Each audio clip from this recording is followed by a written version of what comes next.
उन्होंने कहा कराची कराची ते कब्जा कर लिया सी, साडी सेना वड़ गई कराची दे विच, लाहौर में सेना घुस गई है।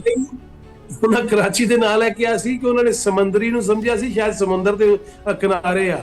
ਉਹ ਕਹਿੰਦੇ ਸਮੁੰਦਰੀ ਦੀ ਬੰਦਰਗਾਹ ਵੀ ਅਸੀਂ ਕਾਬੂ ਕਰ ਲਈਏ। ਇਹ ਬੜਾ ਮਸ਼ਹੂਰ ਹੋਇਆ ਸੀ।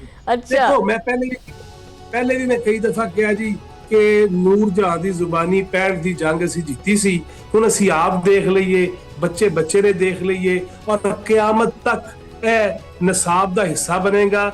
ਕਿਆਮਤ ਤੱਕ ਇਹ ਪੜਾਇਆ ਜਾਂਦਾ ਰਹੇਗਾ ਕਿ किन्ने छोटे मुल्क ने हिंदुस्तान की निस्बत, और आबादी होवे, वसाइल होन, टेक्नोलॉजी लेटेस्ट जरूर है लेकिन उन्होंने कोल ते अंबार ने ना, तो उसके बावजूद असी जिवें ढाया है, जिवें लम्हे पाया है, और जिवें असी मारिया है, और जिवें असी उन्हां दियां कराहां भी सुनिया ने, रोने पिटने भी सुने ने मीडिया दे राही भी। और फिर तुसीं ये भी देख लो एक साल दे विच फर्क कितना पिया है। ਉਹ ਨਰਿੰਦਰ ਮੋਦੀ ਜਿਹੜਾ ਬੈਨ ਅਕਵਾਮੀ ਜਿੰਨੇ ਵੀ ਪਲੇਟਫਾਰਮ ਸਨ, ਫੋਰਮ ਸਨ, ਇਕੱਠ ਸਨ, ਉੱਥੇ ਉਹ ਕਿਵੇਂ ਅੱਗੇ ਹੁੰਦਾ ਸੀ ਔਰ ਬਦੋ ਬਦੀ ਜੱਫੀਆਂ ਪਾਉਂਦਾ ਰਹਿੰਦਾ ਸੀ ਹਰ ਇੱਕ ਨੂੰ।